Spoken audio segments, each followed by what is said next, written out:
shoeless feet, lonely eyes looking back at me. Will we leave behind the innocent to grieve? On their own, on the run, when their lives have only begun. These could be our daughters and our sons. And just like a drum, I can hear their hearts beating. I know my God won't let them be defeated. Every child has a dream to belong and be loved. Boys become kings, girls will be queens, wrapped in your majesty. When we love the least of these, then they will be brave and free. Shout your name in victory. When we love the least of these, when we love the least of these.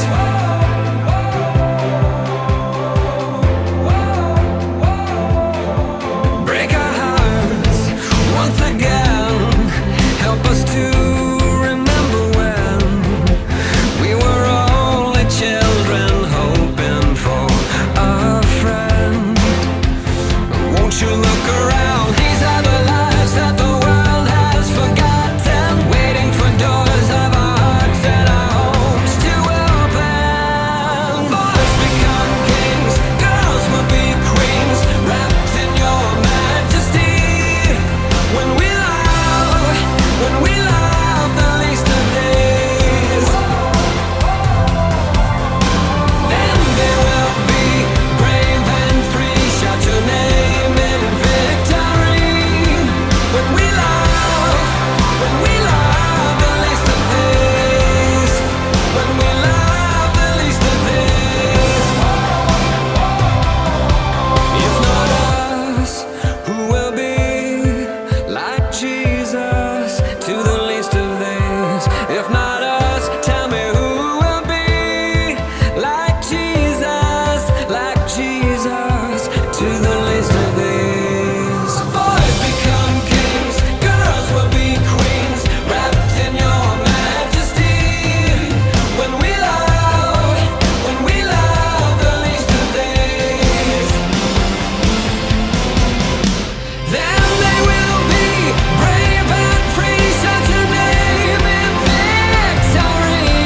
We will love the least of these. We will love the least of these. We will love the least of these. We will love the least of these. We will love the least of these. We will love the least of these.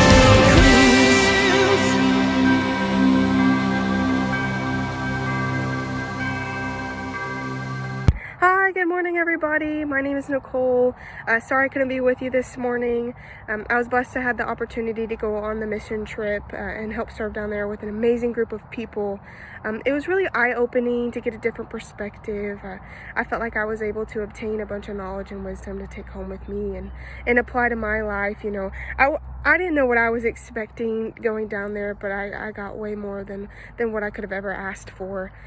We all worked really hard during the day, whether that was on the guest house or the new house, and we met in the evening and we spent the evening playing with the kids, just loving on the kids, and it really touched my heart. It was really rewarding at the end of the day, and you know, I felt like I found a piece of myself down there, you know, that maybe I was missing in my 20 years, you know, and those kids, I mean, they get you. You know, they weren't in an ideal situation, and yet they still show that abundant love, and it just goes to show it doesn't take items or things to make you happy or whole. It's a love from the people around you that matter the most, and you know, God is working wonders down there, and it was amazing to witness that through the kids, you know, and there's almost no words to describe the feeling that you are able to take back with you. It's just really rewarding, and thank you for letting me share a piece of me that I was able to get, and to all my fellow pterodactyls, out there. You guys have an amazing week. Bye. What I learned in Guatemala is that some of the kids and there they were burned or cut with a piece of glass whenever they broke a piece of glass or a dish when they were doing the dishes. They would get hot water and pour it all over them. They would get a piece of glass that they broke and the parents would cut them with it. And the parents would just watch them suffer and they wouldn't do anything about it. And it was really sad because we didn't live how they lived when they were younger. Some of them were just left in a trash can or given away by their mom. Some of their parents just walked out on them and didn't want to have anything to do with them. But how we live is way different than they do. Because we don't get put in a trash can and our parents care about us, they love us. We have people that love us, and so do they, but when they were young, they weren't really treated as we were. And with the birthdays, it was really fun because we got to hang out with the kids, and it was really fun. And they loved it too. And what we did there is we painted, kind of cleaned up the place where we were staying at, and helped build on the land, and just had fun and helped too at the same time. So it was really fun, and it was an eye-opener. Really learned some new things that I never thought I would learn. And it was a new life for me. Had fun. All right. Jody wants everybody to come up here so not everyone's staring at her. All of you that went on, everyone that you went on the track. Pterodactyl. She didn't even do it right. You're not supposed to show your teeth. She's cheating, R.A. It's supposed to be like that. It was a game they played. I'll stand next to Scott. Well, you're on the trip. This is most of us. We're missing a few that had other commitments. Yeah, Trish, what were you doing waiting until the last minute down over there? It was a great trip. I'm going to let them talk. I told them they have about a 2-minute or so limit. We'll see how that goes. Jamie, maybe we'll have to put a timer in the back, I don't know, to see what's going on. But we'll let them tell you about it. Way to go, Dan. Way to volunteer. All right. Well, going on this trip, I didn't know what to expect, and I can tell you it was the most memorable trip I've ever gone on. You can go see the Grand Canyon, one of the 7 wonders of the world. It's just a big hole, right? But you go there, and it's amazing. Going there, I didn't know what I'd expect, from the kids or the orphanage. These kids came from horrible places. They came from garbage cans. A lot of them hadn't been bathed, so they had sores. But these kids there, they were so well adjusted and taken care of. It was unbelievable. Absolutely crazy. The other thing I remember is if you go there and you don't like hugs and you're an ironing board type hugger, don't go. Because when they come in for a hug, they hang on. Then they put their head on your chest and you just rub their head. And in the States, they would be calling the authorities. It had gone over some limit, But I'll tell you, the hugs were amazing. And I'd like to thank the church for sending us, for contributing and praying for us, and Scott for putting it together and being our shepherd of 14 people. I'll go. I'll go. Thanks, Dan. Most of you know that pterodactyl. I'll just explain that in a minute. Deanna said I could have her 2 minutes too, so I get 4. I may need it. and Autumn's. But most of you know that my main goal was to go for the kids. And just 2 weeks before that, the 4 kids that we had in foster care were placed in their forever home in another state. And I kept telling Hanson, I don't know if I can go. I don't know if I can go. That was my excuse. He was like, you're going. I don't care. You're going. But the kids were amazing. But I got most of what I got from spending time with these 14 people. We played games till midnight. That's where pterodactyl comes in. It's just, yeah, or longer. But just the fellowship that I was able to get with the 14 that went with us for 2.5 years when we had the foster kids, I didn't have me time. I focused all my time around those 4 babies. And to spend time with them from 6 o'clock in the morning to doing devotions to 1 o'clock in the morning games and spending time with the kids at the orphanage was just eye-opening. And like Dan said, the kids, when they hugged you and you thought you were going to let go, they hugged you and held on a little tighter. And so it was just a great trip.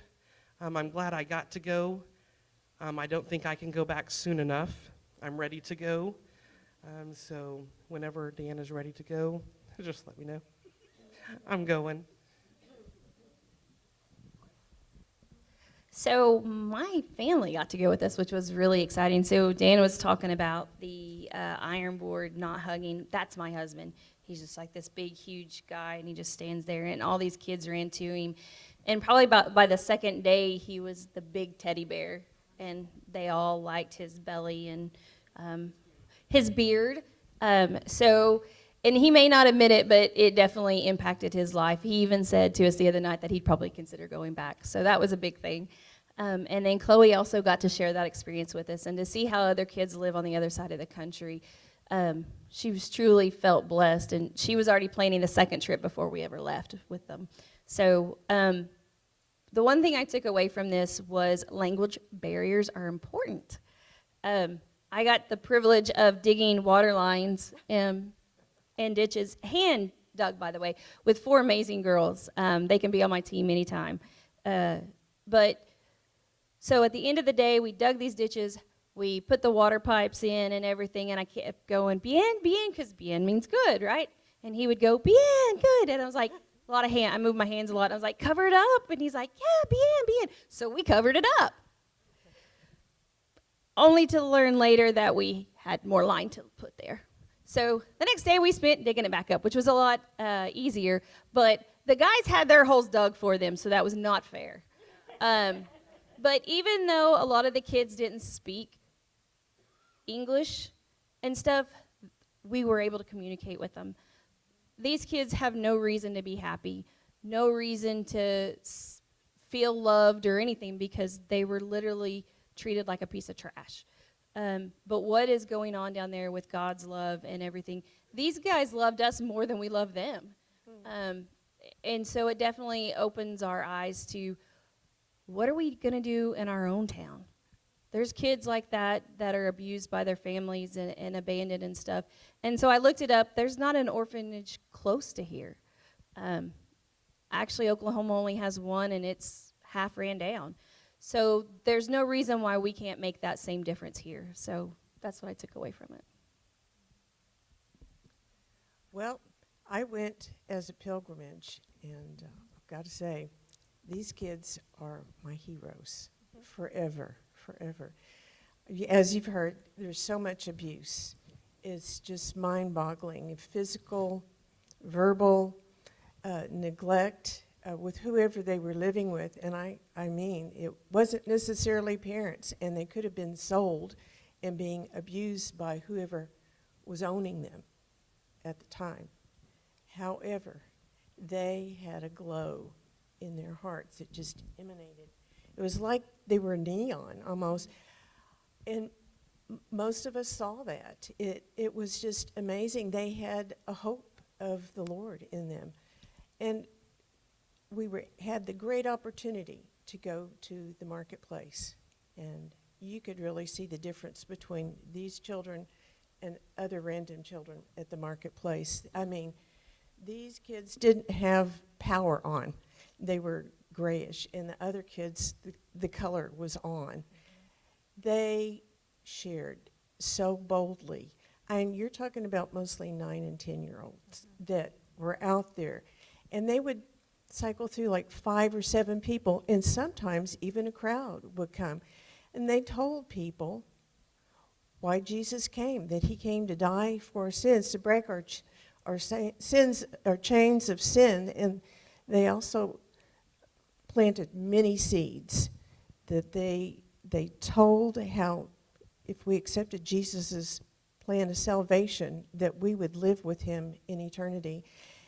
They were relentless. When people would start to look away, they didn't stop. They kept on. They were bold and courageous, and I just hope that someday I can be that bold. They are an inspiration.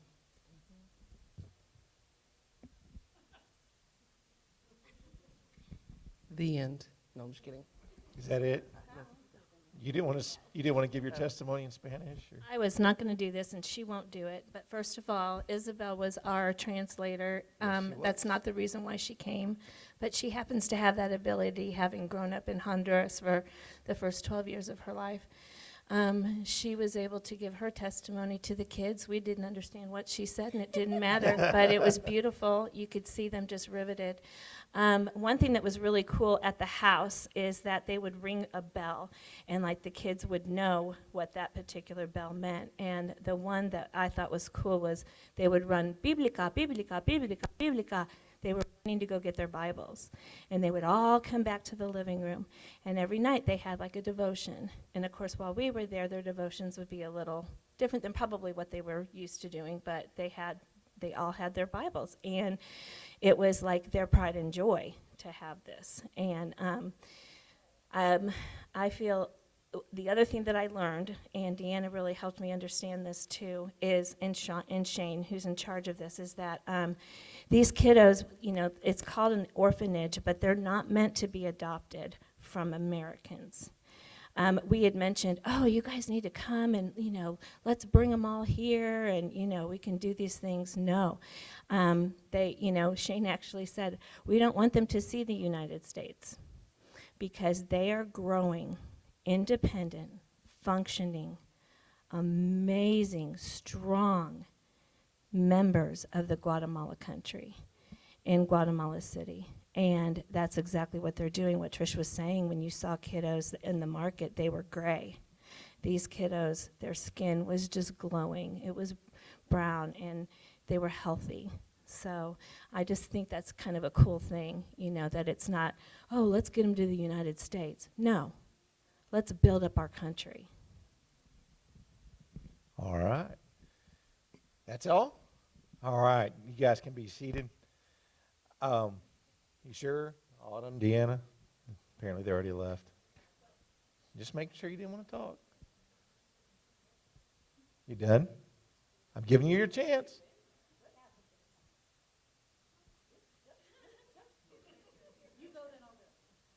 These guys came, Jordan didn't go this year though. They were there Jordan was on our very first trip. Pat, is she here this morning? Legaya's not here. She went on our first trip. Okay. Yeah, so I went in 2016 the first time, and then I went in 2018, then I went this year. And so in 2016, they had just gotten their land, and then we started, I didn't put the picture in there, but we started on that land, and there's a gate and some posts, and so we started on that. And so going back this time, it was really cool to see because they had the garage totally finished and one of their little houses totally finished, and they were starting on the second one. So it was really cool to see all the work that God was doing and providing for them and all of that.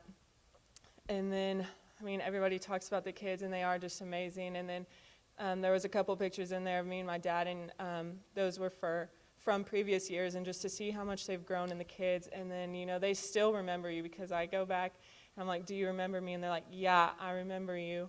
And then they remember Josiah, but not Hunter. Who needs Hunter? But red hair. Yeah. And so, they remember us, and they remember things that we did. Like one was like, hey, did we play soccer that one time? And I was like, yeah, we did. And so it's really cool. And then, their love is always amazing. And I love going there. I really think it'd be cool maybe just to live there for a few months. And then I also did teach everybody the game Pterodactyl. So I'm sorry. And then we taught them Ninja and just playing with them. And it's really cool. And then Shane just does a good job with his ministry and helping raise those kids and finding the Guatemalan parents to help raise those kids too, and Cole, and it's just really awesome. Not necessarily. I could just grab the mic. No, so Autumn's right. I mean, going in 2016 and then going again, you get to see the kids and how they've progressed and they've grown up. You can see that they've become more mature adults. They're growing in their love and their relationship with Jesus Christ. One of the coolest things for me is just listening to Shane's testimony of how he got there. And with the building that's going on in the land, when we saw the first house that was done, I mean, we walked in and we're like, wow, this is really nice. I mean, tile floors and just very nice. And what he wanted everyone to know is he goes, when these kids come here, I want this to be their home. I want it to feel like home. I want them to know that they're loved. So we don't do anything halfway here. We go all in and we make this their home. And he's got kids who have aged out, who come back and they'll, come and spend an evening with them for a meal or play with the kids or whatever. But seriously, if you haven't gone, you really need to go. We can't put into words what you experience when you're there. It's just like when you see, when Hurricane Katrina happened, you get an idea of what's going on there, but you don't understand the devastation. You don't understand the reality of what they live in until you are there in their shoes, seeing it firsthand. So I highly recommend that you go at some point, very soon. All right, thank you. It was I believe my 8th trip to Guatemala, and I'm kind of like Wes. If you guys know me, I'm not a big huggy, touchy-feely kind of guy, and you can't help not hug them back. They have a little tradition.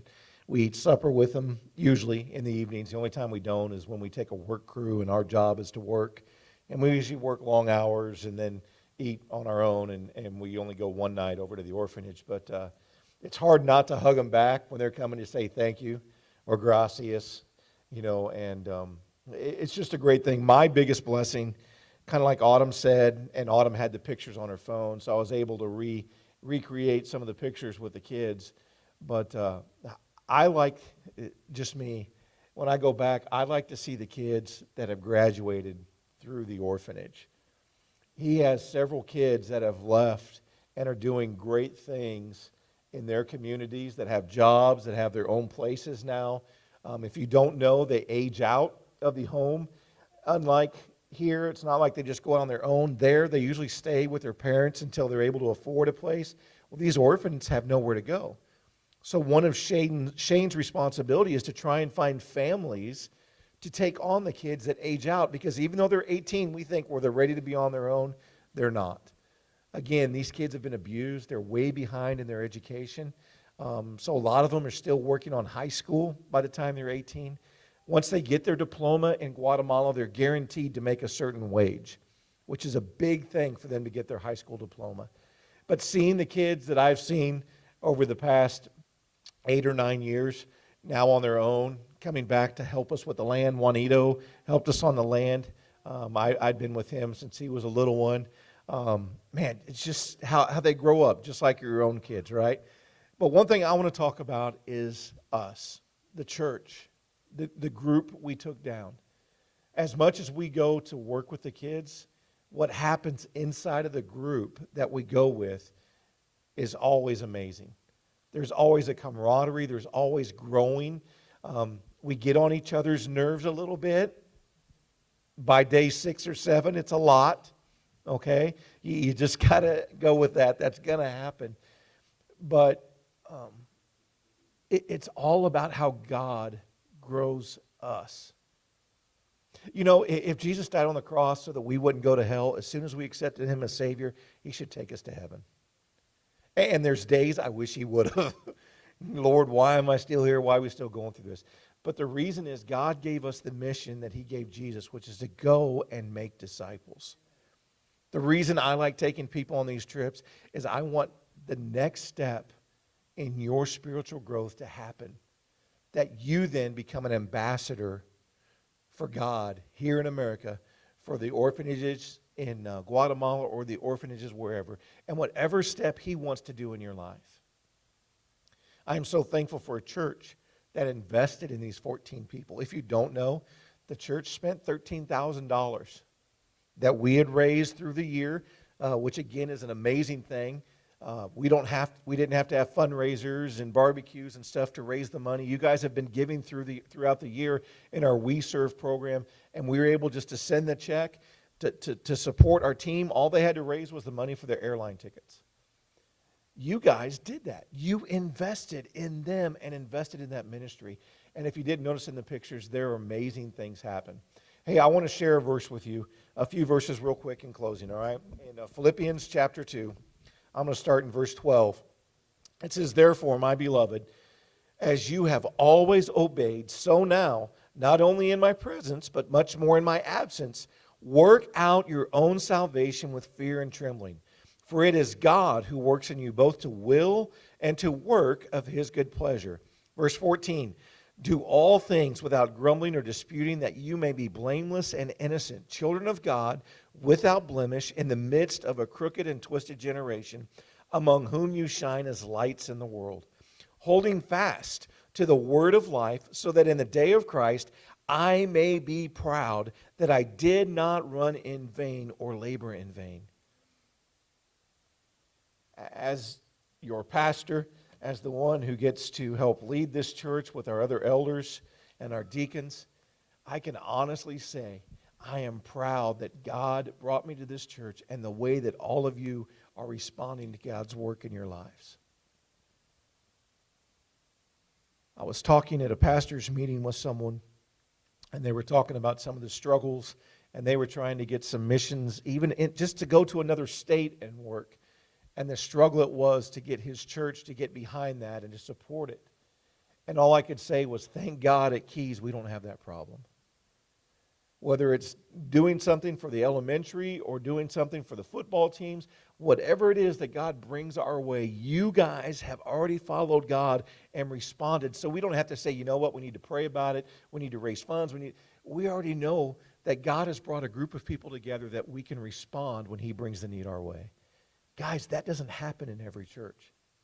And a church of 120-something every week or so, I know it's summer, we're down. For a church our size to be able to respond like that is nothing more than a blessing from God. And because you guys respond when God puts those needs in front of you. And as your pastor, and I know the other elders and deacons would say it, it is a pleasure. It is an honor serving you. And I thank you so much for it. Having said that, I'm going to be gone. I've been here 8 years almost. We have sabbaticals written into our bylaws. If you don't know what that is, that's when you get to take a little break. It's kind of based on even the Old Testament. But the idea is that as pastors and leaders, we have deacons that are on sabbaticals. You know, they can only serve 3 years and then take a break. You know why? If you're serving the Lord hard 3 years and you're working another job, you're going to be tired. Right, James Brown? James is on his year off right now. And he was our head deacon for a couple years. Guys, if you serve the Lord, it's hard. And you're like, well, what's so hard about it, Pastor? You only show up for Sunday and do 15 minutes. I know. It's all the calls you take during the week. It's when you share your prayer requests. God has designed pastors, at least the good ones, that we carry those burdens ourselves. When you're hurting, we hurt. We try and make the things we're asked to, and that pressure just kind of builds. So I get a few weeks off here. You have Adam. Having said that, Adam's going to be gone next week. Do you feel like the kids in the divorce that the parents both go, we're tired, we're going to take vacation, and you guys go stay at Aunt and Uncle's? Well, you get Uncle Mike, who's not even here this morning. Mike Turtle, you got Brian. I know Brian's having to work, we know, through the summer at Elk Creek. But Adam, Mike, and all of our deacons, if you don't, deacons, hold your hand up. All these men, even James, even though he's on sabbatical, you can probably text him. Don't call him, just text him and see if he wants to talk to you. But guys, all of these men serve faithfully, and I have no doubt that being away for a few weeks, this church is not going to crumble. In fact, last time I was away at 3 years, I get a little 2-week one. The church actually grew by a couple of people that stuck around. So I know because of how faithful you are to Christ, that it's going to be an amazing month of July for Keys Baptist Church, and I hope that I come back refreshed. I'm sure my first message will be about 2 hours because I have all that time to think about what to say. But I just wanted to let you know I really, really appreciate all of you as members and those that regularly attend Keys Baptist Church of how faithful you are serving God. And you You are the ones that made a difference in Guatemala. We couldn't take 14 people without you. Without your prayers, we didn't, no one tested positive for COVID. I mean, we had a little bit of a scare in there, but all that worked out. All of that stuff, guys, that's God working it out to His pleasure. And it's all of you praying and giving. We are so thankful for that. Hey, next year, if you want to go, I hate to say this, we've had so many people go in our church. We're probably going to have some sort of system set up so we can take new people. Isabel almost has like a dead ringer if she wants to go because she was an amazing translator. We normally have to rely on Ronnie, and there's nothing wrong with relying on Ronnie, but it was nice to have Isabel there to help when Ronnie couldn't be there. So it was great. I know Isabel was able to spend a lot of time with the kids. It was really good for them too. But if you want to go next year, I've marked off the month of June again. We may have more trips. Men, if you just want to go work, we're working on a trip maybe in January or February to just go work. That's a shorter trip. It's over a weekend time frame, but literally what we do, and I know Nick and Hanson went with me last time. I know that Adam's been on a work, more of a work-focused trip. We just get in there and we work, not so much time with the orphans, but we get a lot done for them on the building. So if you're interested in that, that'll probably be in early or late winter, there. But if you want to go next year and you haven't gone, you have a leg up. Be thinking on it, be praying about it. We'll get a sign-up sheet before long.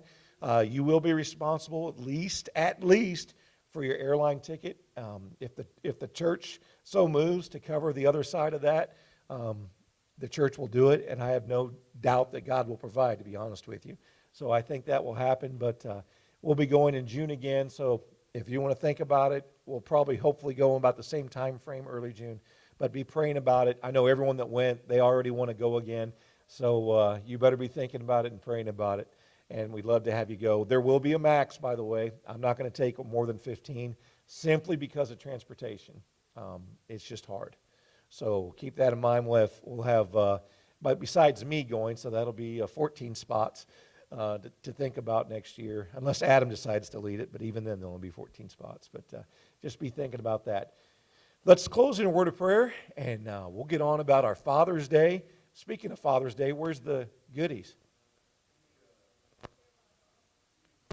Bob is guarding the goodies. I don't know if I'd trust Bob and Gerald guarding the peanut M&Ms. We got some M&Ms for all you dads, or maybe dads one day. There you go. I'll extend it. Make sure the dads get them first, all right?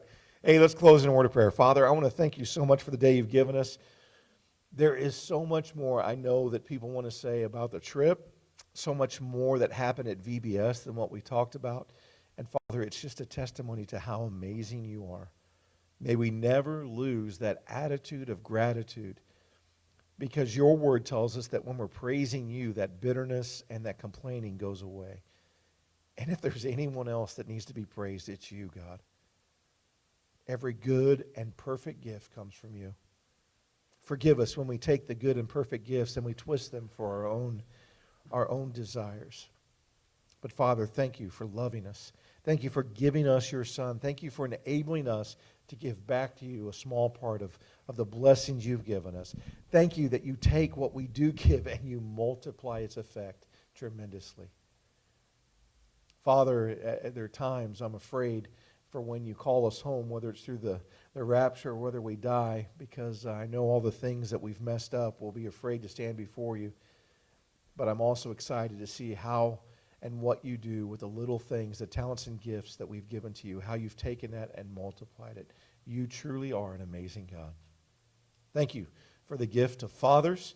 Thank you for the gift of those that act like fathers in our life, that bring help, that bring encouragement, that bring correction. Father, I just pray a special blessing over the fathers today, that they would have an amazing day. In your name we pray. Amen.